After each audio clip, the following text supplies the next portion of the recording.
एक बार गौतम बुद्ध अपने आश्रम में अपने सभी शिष्यों को शिक्षा दे रहे थे कि दुनिया की सबसे तेज छुरी हमारी ज़बान है और दुनिया के सबसे खतरनाक हथियार हमारे शब्द हैं, जो बिना किसी का खून बहाए लोगों को अंदर ही अंदर मार सकते हैं। हमारे शब्द हमारी ताकत हो सकते हैं, लेकिन ये हमारी सबसे बड़ी कमजोरी भी हो सकती है अगर हमें नहीं पता कि कब, कहाँ और क्या और कितना बोलना है। यदि हम सही समय पर सही इरादे के साथ सही शब्दों का प्रयोग करते हैं तो ये हमें एक सफल व्यक्ति बनाता है, लेकिन अगर हम सही समय पर सही इरादे से सही शब्दों का इस्तेमाल नहीं करते तो ये हमारे जीवन को नर्क से बदतर बना सकता है। तो दोस्तों, आज की कहानी के माध्यम से मैं आपको बताने वाली हूँ कि चुप रहकर कैसे हम अपने जीवन को बदल सकते हैं। आपको चुप रहने की शक्ति का एहसास इस वीडियो में होने वाला है। वीडियो शुरू करने से पहले कमेंट बॉक्स में नमो बुद्धाय लिखकर वीडियो को लाइक ज़रूर करें। तो चलिए शुरू करते हैं इस कहानी को। जापान में एक बहुत ही प्रसिद्ध बौद्ध भिक्षुक रहा करते थे। उनका नाम रिसाई था। रिसाई अकेले रहते थे। दुनिया के शोर शराबे से दूर जंगल में वो रहते थे और बड़े ही ध्यानी और प्रभु भक्त थे, इसलिए वो पूरे जापान में बहुत अधिक प्रसिद्ध थे। एक दिन एक राजकुमार रिसाई के पास आया और बोला, हे प्रिय भिक्षु, मैं हमेशा थका हुआ, निराश और बहुत परेशान महसूस करता हूँ। मेरा मन बहुत अशांत रहता है। हालांकि मेरे पास सब कुछ है, दौलत, शोहरत, सुख सुविधाएं जो हर व्यक्ति चाहता है या पाने की इच्छा करता है, लेकिन फिर भी मेरे अंदर अशांति और चिंता क्यों है? रिसाई उसकी बात बहुत ही ध्यानपूर्वक सुनते हैं। कुछ सोचने के बाद उन्होंने कहा, तुम इस प्रश्न का उत्तर जानते हो, बस तुमने कभी इस प्रश्न को हल करने की कोशिश नहीं की है। रिसाई ने आगे कहा, मैं एक रिसर्च करना चाहता हूँ, क्या तुम मेरा साथ उसमें दोगे? इस रिसर्च के बाद तुम्हारे जीवन में किसी भी तरह की अशांति और चिंता नहीं रहेगी। ये बातें सुनकर राजकुमार बहुत हैरान था। उसने रिसाई से कहा, बताइए मुझे क्या करना होगा? अपने मन की शांति के लिए मैं कुछ भी करने को तैयार हूँ। राजकुमार की इन्हीं बातों को सुनकर भिक्षु ने कहा, तो फिर आप अगले 15 दिन के लिए मेरे आश्रम में रहोगे और एक सामान्य व्यक्ति की तरह अपना जीवन व्यतीत करोगे और इन 15 दिनों में तुम अकेले और चुपचाप रहोगे। जितना हो सके कम बोलोगे। राजकुमार उस भिक्षु की बातें सुनकर सहमत हो गया। पहले दिन राजकुमार को लगा कि उसका मन सामान्य से अधिक अशांत और विचलित है। उसके मन में तरह तरह के विचार आ रहे हैं और वो आम लोगों की तरह जीवन जीने में असहज महसूस कर रहा है। उसे अंदर से बोलने की इच्छा हो रही है, लेकिन वो चुपचाप रहा। उसके मुंह से एक भी शब्द नहीं निकला, बस वो चुपचाप बैठा रहता। लेकिन रात होते होते उसे अंदर ही अंदर शांति का अनुभव होने लगा। उसके लिए यह अनुभव अजीब था। वो खुद से पूछ रहा था कि वो अंदर ही अंदर इतना खुश क्यों है और उसकी आंतरिक बेचैनी और चिंता कम क्यों होने लगी है। अगले दिन राजकुमार अकेला चुपचाप बैठा रहा और वो प्रकृति को निहार रहा था। वो पौधों को, फूलों को, आकाश में उड़ रहे पक्षियों को, अपने जीवन में पहली बार ये अद्भुत दृश्य महसूस कर रहा था कि उसके पास कितनी सुंदरता है। वो दिन भर प्रकृति की सुंदरता को निहारता रहता और उसकी ताजगी को महसूस करता रहता। इसी तरह से 10 दिन बीत गए और उसके मन की सारी बेचैनी, सारी हलचल, सारी उथल पुथल और सारा तनाव गायब हो गया। 11वें दिन की सुबह राजकुमार फिर से एकांत में बैठ गया और कुछ ही मिनटों में उसकी आंखें अपने आप बंद हो गईं और वो गहरे ध्यान में चला गया। वो पूरे दिन वहीं पर आंखें बंद करके बैठा रहा और गहरे ध्यान में डूबा रहा। ना कोई शब्द, ना कोई चिंता। राजकुमार भीतर से असीम शांति और आनंद से भर गया। राजकुमार अपने बाकी के 4 इसी दिन इसी तरह गहरे ध्यान में व्यतीत करने के बाद 15 दिन बाद रिसाई के सामने प्रस्तुत हुआ और रिसाई को प्रणाम करके बोला, प्रिय भिक्षु, मुझे उत्तर मिल गया कि मेरे मन में इतनी उथल पुथल और चिंता क्यों थी। मैं जान गया कि मेरा मन इतना अशांत और विचलित क्यों था। रिसाई मुस्कुराते हुए पूछा, बताओ क्या उत्तर मिला तुम्हें? राजकुमार ने कहा, मैं आवश्यकता से अधिक बातें करता था। मैं किसी पर भी अपने शब्द और ऊर्जा व्यर्थ करता था। मैं दिन भर अपने लोगों से फालतू की बातें करता रहता और फिर उन्हीं के बारे में अकेले में सोचता रहता और ज़्यादातर समय नकारात्मक ही सोचता रहता। इस तरह मैं बस अपना समय बर्बाद कर रहा था। ज़्यादा बोलने और नकारात्मक सोचने की वजह से मेरा मन अशांत और बेचैन हो गया था और इसी वजह से मैं किसी भी काम को ठीक से नहीं कर पा रहा था, जिसकी वजह से मैं हर काम में असफल होने लगा और फिर इन्हीं लगातार मिलने वाली असफलताओं की वजह से ही मैं और भी उदास और चिड़चिड़ा हो गया। इन्हीं सभी चीज़ों की वजह से मेरा जीवन नष्ट हो रहा था। लेकिन यहाँ पर बिताए हुए 15 दिन मेरे लिए पूरी तरह से अलग थे। मुझे कुछ अलग ही एहसास यहाँ पर हो रहा था।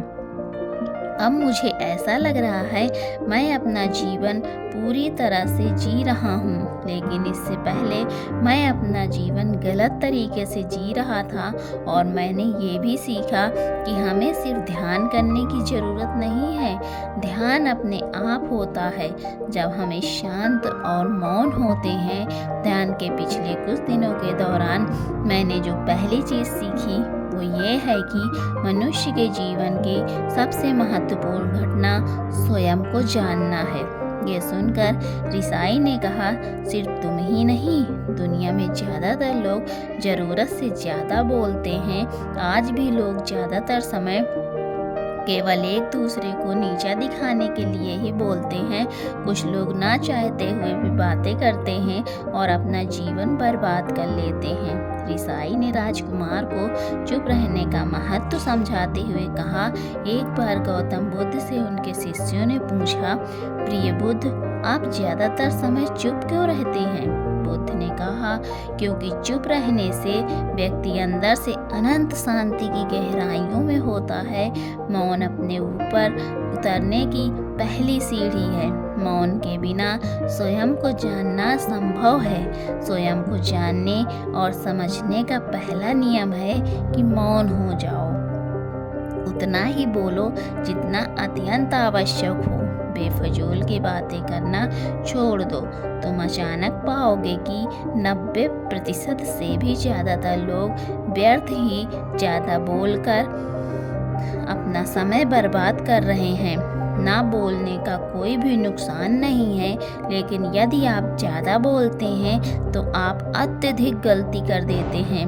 अगर व्यक्ति कम बोलना शुरू कर दे तो दुनिया की 90% मुसीबतें कम हो जाएंगी, झगड़े फसाद कम हो जाएंगे, उपद्रव कम हो जाएंगे, अदालतें कम हो जाएंगी। अगर लोग थोड़ा चुप रहना सीख लिए, संसार की बहुत सारी समस्याएं, बहुत सारा उपद्रव सिर्फ बोलने से होता है। सारी बात मौन सीखने की है। जब तुम नहीं बोलते तब तुम एकांत में अकेले हो गए, भरे बाजार में भीड़ में खड़े हो, नहीं बोलते, हिमालय के शिखर में पहुंच गए, जिसने मौन की कला जान ली वो भीड़ में भी अकेले होने की कला जान लेता है।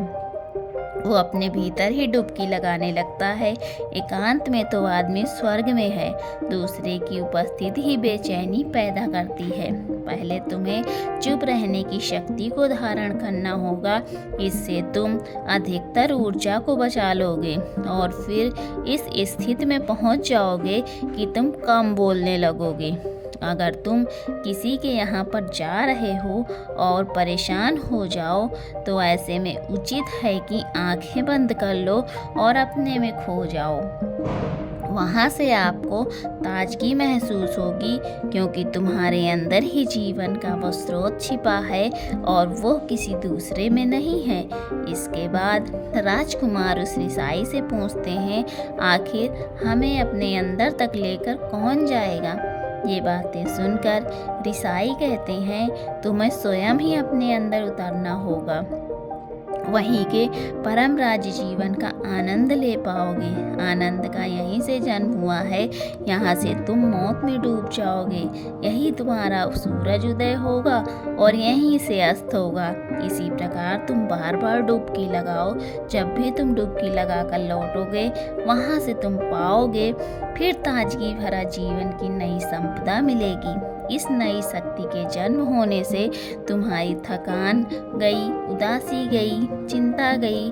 जैसे कोई स्नान करके लौटता है तो शरीर शीतल हो जाता है, शांत हो जाता है, ऐसे ही जब कोई भीतर से साफ होकर वापस आता है, मौन में स्नान करके लौटता है, तो समस्त अस्तित्व, समस्त व्यक्तित्व शांत और मौन हो जाता है, आनंदित हो जाता है। जब तुम आंतरिक मौन की उस पराकाष्ठा पर पहुंच जाओगे तब तुम पाओगे कि बोलने से भी तुम्हारा मौन खंडित नहीं होता, वो बना ही रहता है। उसकी एक अंतर्धारा लगातार तुम्हारे भीतर बहती रहती है। तुम बोलते तो हो, तुम शब्द का उपयोग भी करते हो, लेकिन वो तुम्हारे मौन को खंडित नहीं कर पाती। एक बार गहरे मौन में स्थिर हो जाओ, फिर तुम्हारी वाणी में भी मिठास आ जाएगी। तुम्हारा बोलना संगीतपूर्ण होगा, तुम्हारा बोलना सत्य होगा। तुम बोलोगे तो दूसरों पर भी शीतलता छा जाएगी।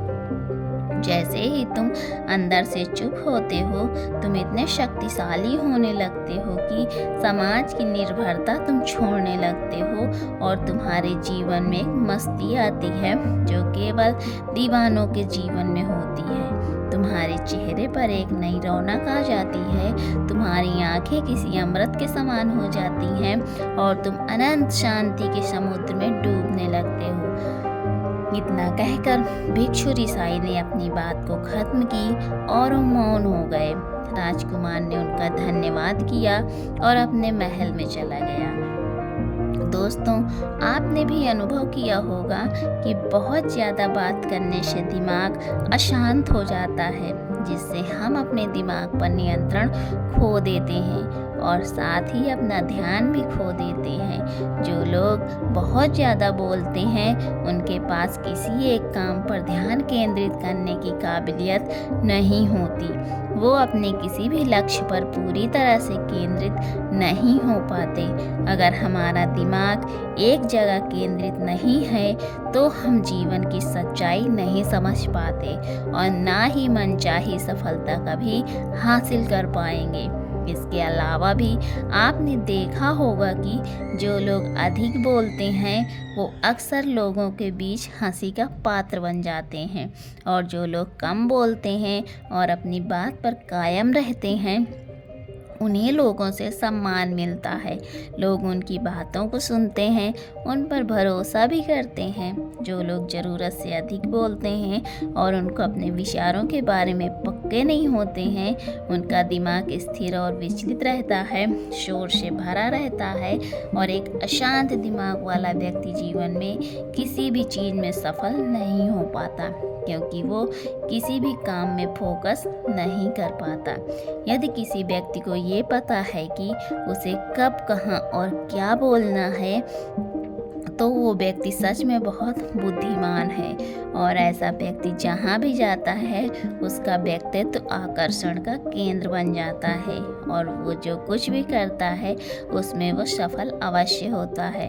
अगर हम किसी महान और सफल व्यक्ति के व्यक्तित्व को गहराई से देखें तो पाएंगे कि वो कम बोलते हैं और कम से कम शब्दों में अपनी बात खत्म कर देते हैं। वो बोलने से पहले चीज़ों और उसके बारे में उसे बोलना है उनके बारे में गहराई से सोचते हैं। लेकिन जो लोग बहुत ज़्यादा बोलते हैं बहुत बार वो झूठ भी बोलते हैं और अपनी बातों से दूसरे के मन और विचारों पर कचरा डालते रहते हैं।